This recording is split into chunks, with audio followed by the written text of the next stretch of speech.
Bon, salut tout le monde. Aujourd'hui, on va commencer une vidéo avec un petit voyage que je vais effectuer pour arriver jusqu'à 300 et quelques, bon, c'est presque 400 km de Moscou. Je vais partir chez, bon, on va dire mes proches, une famille éloignée. Et je vais en profiter pour vous montrer un peu comment sont organisées les routes, comment sont organisés les stationnements, etc. sur la route entre Moscou. Et je vais passer dans la région de Vladimir, donc je vais passer à côté de la ville de Vladimir et ensuite la ville d'Ivanovo pour arriver à la ville de Fourmanov. Donc vous allez voir, je vais vous montrer petit à petit ce que je vais voir sur la route. Et avant, je vais vous montrer ce qui s'est passé dans ma cour. J'ai eu cette vidéo qui s'appelait Record de neige à Moscou. Ça faisait 3 semaines. Entre-temps, ce que nous avons eu, on a eu de la chaleur qui est venue. Donc une partie de neige a fondu. Les services de nettoyage, ils ont essayé de nettoyer, mais notre cour n'a pas eu beaucoup de chance, donc ça n'a pas été vraiment bien nettoyé. Et on va commencer par voir comment se passe maintenant pour les voitures et sur quoi on roule dans notre cour pour faire sortir la voiture. Voilà, donc je vais vous montrer ça. Je vais changer les caméras et je vais vous le montrer. Voilà, j'ai la chance, il y a une voiture qui passe, j'espère que vous reconnaissez l'endroit. Et donc, comme il y a eu un fondement de neige juste avant, et qu'après, il s'est passé un autre gel, donc là, en ce moment, il fait très froid. Donc, ça, c'est juste gelé, c'est de la glace. Mais c'est une glace, je ne sais pas si vous voyez, qui a beaucoup de relief. Donc, pour faire sortir la voiture, des fois, c'est un peu tricky point. Voilà, et même la voiture garée là, ici, vous voyez qu'elle est pas, elle est garée sur de la glace, et donc comme d'un côté c'est plus haut que de l'autre, donc elle est un peu en biais. Voilà, et là on voit vraiment, ça c'était de l'eau, et maintenant c'est gelé, c'est de la glace. Et on a un très beau soleil aujourd'hui, un ciel très très bleu, magnifique. Bon, je vais partir. Donc voilà, ma voiture qui était juste là. Je vous avais montré tout ça. Et là, j'essaie de sortir parce que je suis justement sur ce fameux relief. Hop. Et c'est comme ça que je suis obligée de rouler. Parce que parce qu'il y a de la glace et que c'est comme ça. Voilà. Bon, on y va. Voilà, donc je suis sortie des cours. Et bien évidemment, ici, la route, elle est complètement sec. Parce qu'il fait très froid. Donc... voilà, donc c'est sec et parce que juste avant il faisait plus chaud, donc la température était positive et donc les routes, comme elles étaient nettoyées avant, elles étaient, il y avait plus de neige dessus et donc là c'est le goudron et on va rouler avec une route normale. Après on verra, là je suis en ville et on verra ce qui va se passer à l'extérieur. Et voilà, j'avance vers le centre-ville. Les routes sont parfaites. C'est Kutuzovsky Prospekt, qui est une grande avenue, on va dire, pour arriver au centre, du côté ouest. Je passe dans un petit tunnel.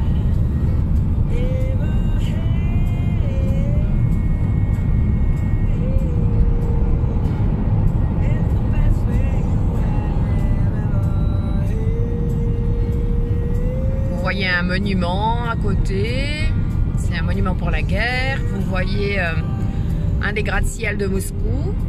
Dans ce gratte-ciel se trouve un hôtel qui fait partie de la chaîne Radisson aujourd'hui, l'hôtel Ukraine.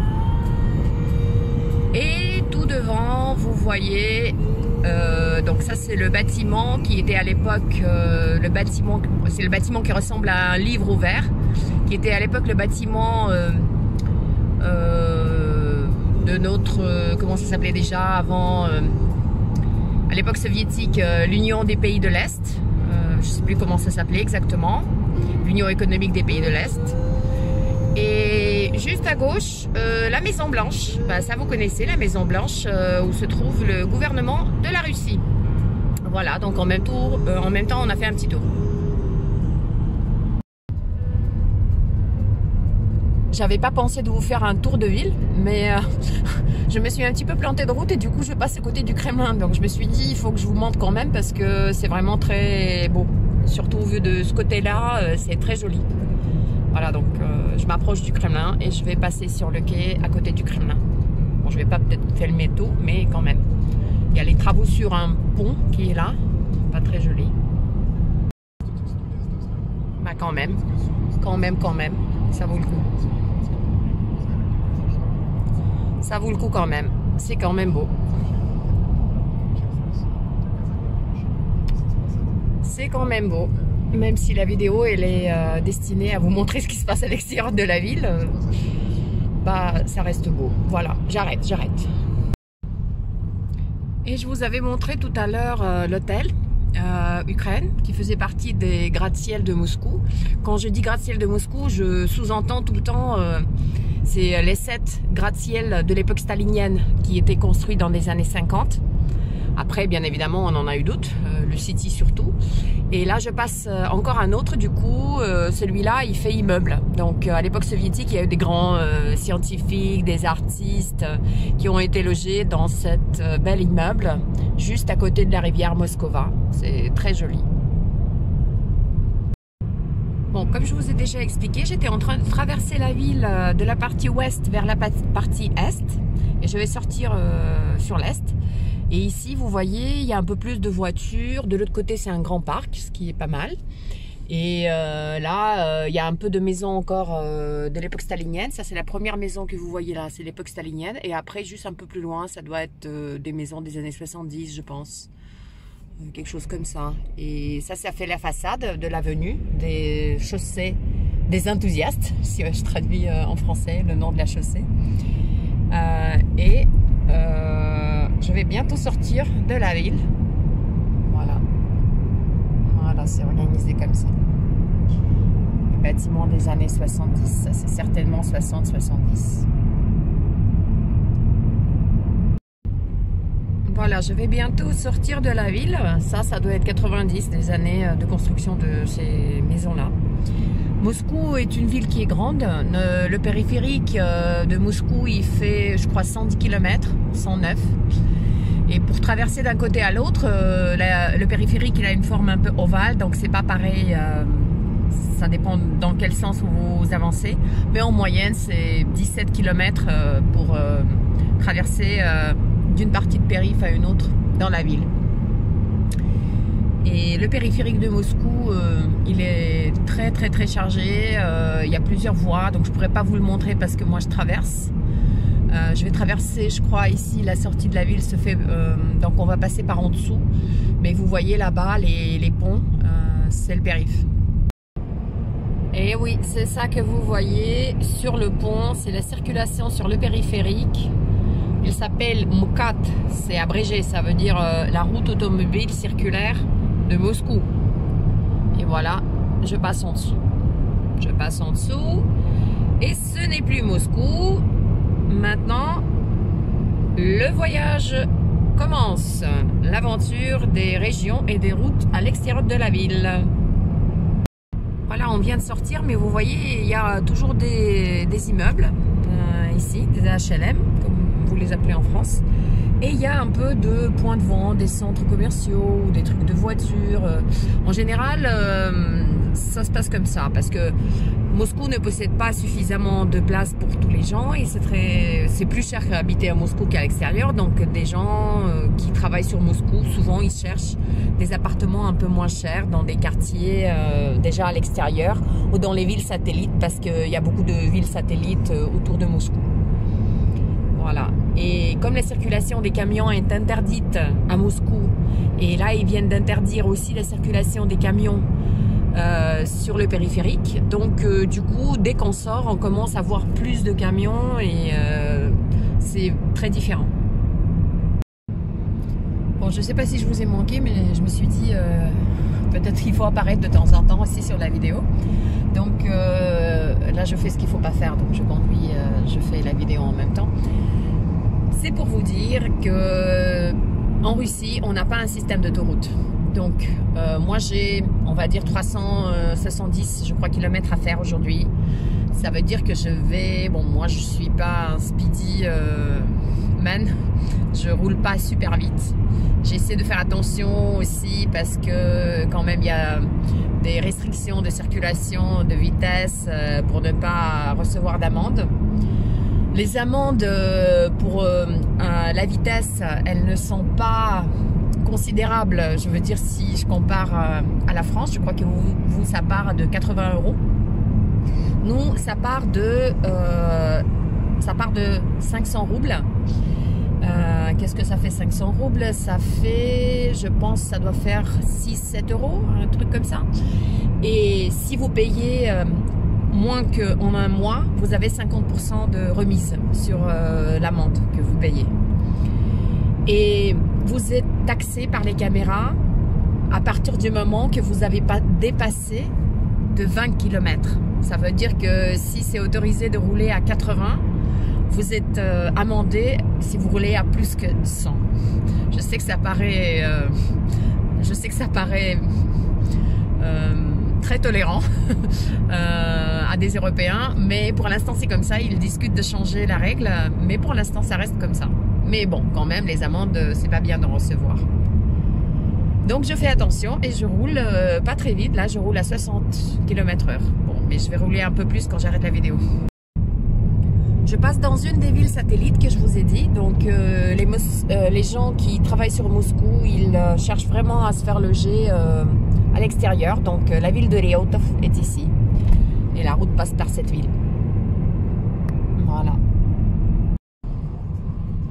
Bon, du coup, pour manger sur la route, qu'est-ce qu'on pourra avoir? On peut avoir des petits bistrots et cafés comme ça, qui sont faits par des, je pense, en tout cas, c'est pas des chaînes. Là, il y a un magasin. Là, c'est un petit café qui s'appelle Café à côté de la route. Ça, c'est certainement quelqu'un qui a monté ça tout seul. Et là, on a quelque chose comme le KFC. Par exemple, un KFC Drive, que les gens y puissent accéder à ce KFC. Bah, comme je pense que vous connaissez le système. Bon, je suis arrivée par cette route. Donc bien évidemment, on peut aussi s'arrêter sur une station d'essence. Donc celle-là, on n'est pas encore très loin de Moscou. Je dois être maximum 15-20 km de Moscou. Elle est assez grande. Et il y a une petite maisonnette comme ça, on va dire, avec des tables à l'intérieur, un café et un magasin. Je vais vous montrer.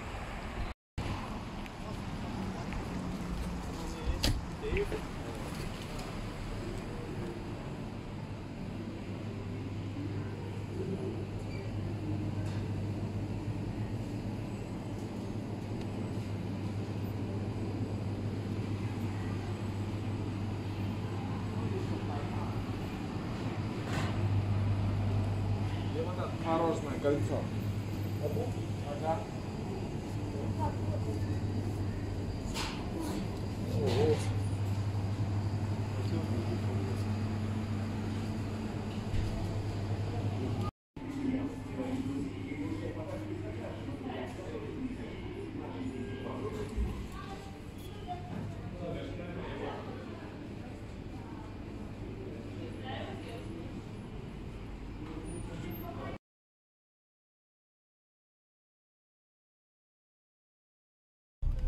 Bon, comment ça se passe sur une station? Bon, j'ai pas besoin d'essence, mais vous allez voir que ici, il y a des gens qui sont spécialisés. En fait, c'est la station qui emploie le personnel, comme ici vous voyez le jeune homme avec le masque et avec ce capuchon rouge.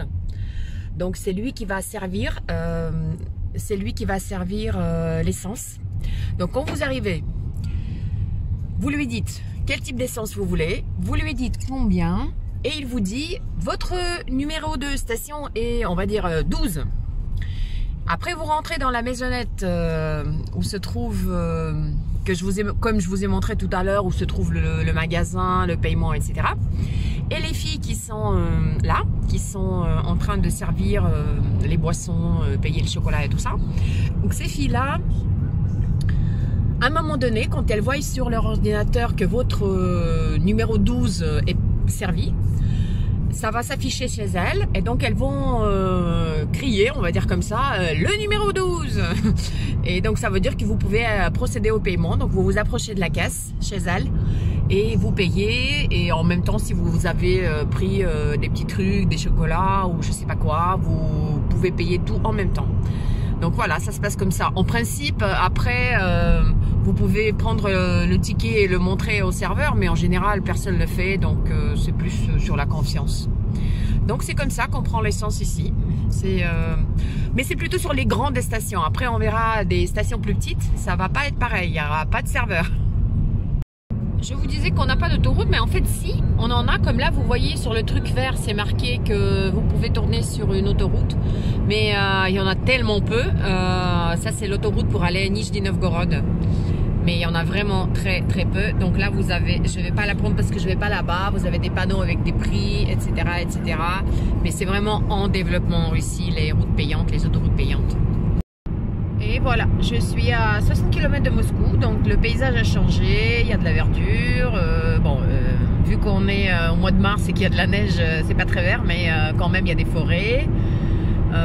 C'est plus sympa. Ah bah ça d'ailleurs, regardez, ça c'est les caméras mobiles, la voiture qui va détecter la vitesse trop grande. Ça tombe bien, je vous ai montré ça. Donc ils se déplacent ces trucs là. Attention.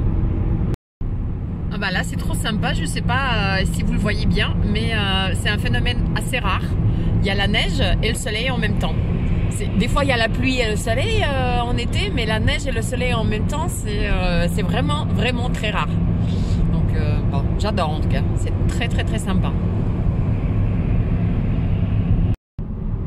Bon, je pense qu'il est temps de voir un autre type de station d'essence, où on peut manger, où on peut se procurer de quelque chose. Et ça, c'est une station comme ici. Vous voyez, il y a une annonce. On voit que c'est bien une station d'essence qui est là.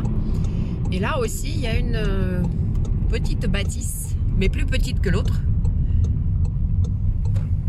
Plus petite que l'autre. Et je vais vous montrer ce qu'il y a à l'intérieur.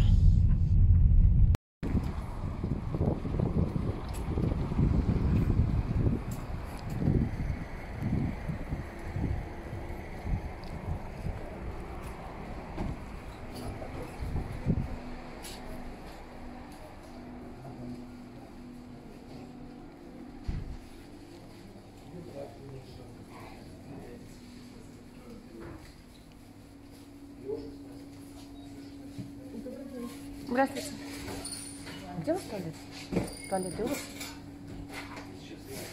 Спасибо.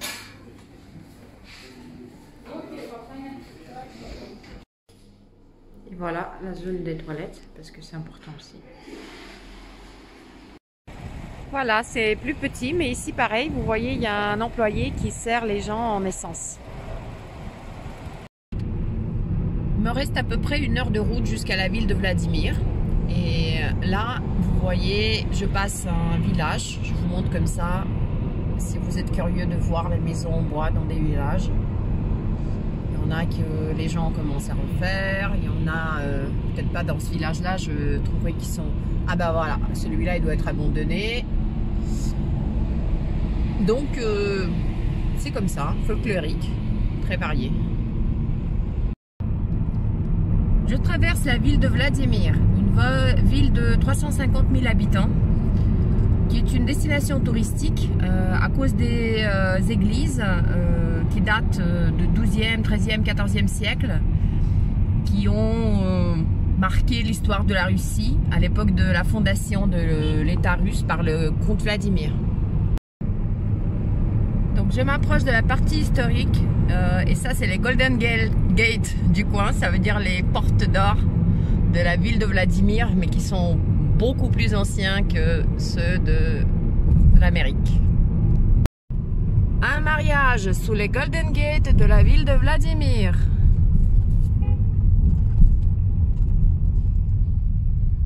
Voilà. Je vais essayer de vous montrer. Et voilà, derrière, vous voyez, j'espère que vous les voyez. Et là-bas, vous voyez la partie historique, les églises et les monastères. C'est pas tout, je peux pas passer malheureusement en voiture partout. Mais c'est derrière ces bâtiments qu'il y a tous ces beaux belles églises. Ça c'est les gens, ça il y a un parc. Et il y a même des poneys. Parce que comme il y a un parc, il y a sûrement des trucs pour les enfants. Voilà, derrière vous voyez aussi une église très ancienne de 12e siècle, je pense.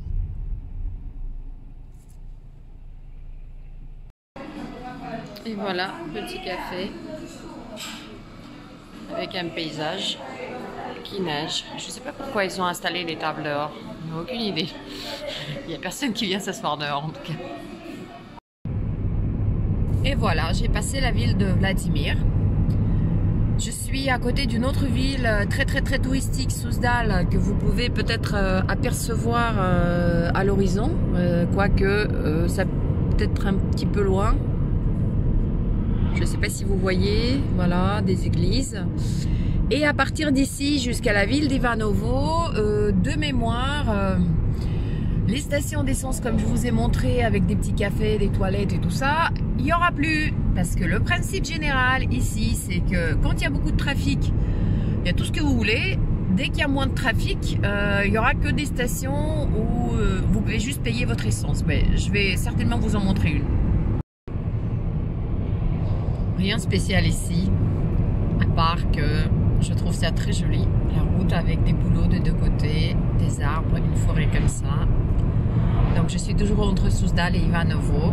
Comme vous voyez, la route, même s'il y a de la neige à côté, elle est très propre. Donc aucun problème pour circuler. Et voilà, je crois que je vous ai promis de montrer une station d'essence sans rien. Je me suis déjà plantée une fois avec celle-ci. Oh là là, en plus là, la route, elle n'est pas nettoyée. On voit bien la différence que ça fait si on nettoie pas. Donc là, il y a juste là où prendre l'essence. Le petit truc pour payer.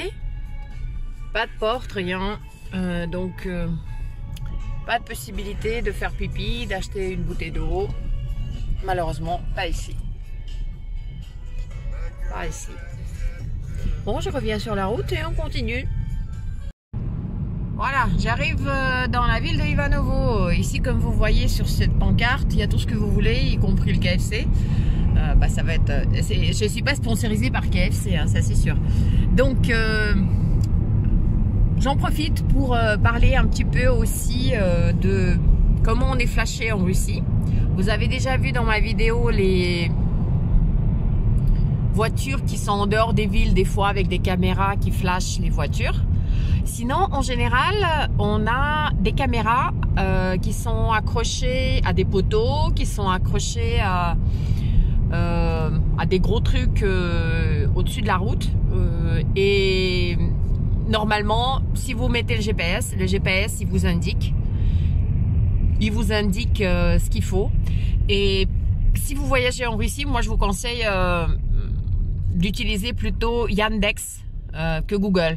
Yandex, c'est notre gros provider local russe.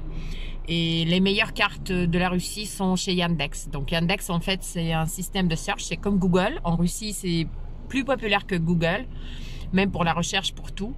Et également pour les cartes de navigation. Donc, certainement sur Yandex, vous aurez les bonnes indications avec les caméras qui peuvent vous flasher et vous envoyer ensuite des amendes. Et voilà la ville de Fourmanov. Je suis arrivée à Fourmanov. Voilà, c'est marqué Fourmanov. Bon, voilà, j'en profite pour faire la dernière partie de cette vidéo. Là, j'avoue, je suis un petit peu fatiguée. Je suis déjà dans la ville, donc je vais être accueillie très bientôt par les gens chez qui je vais. Et j'espère que vous avez aimé et que vous allez comprendre que voyager ici, même en hiver, en voiture, c'est pas si compliqué que ça. C'est pas compliqué du tout. Bon, à plus, j'espère vous voir en Russie.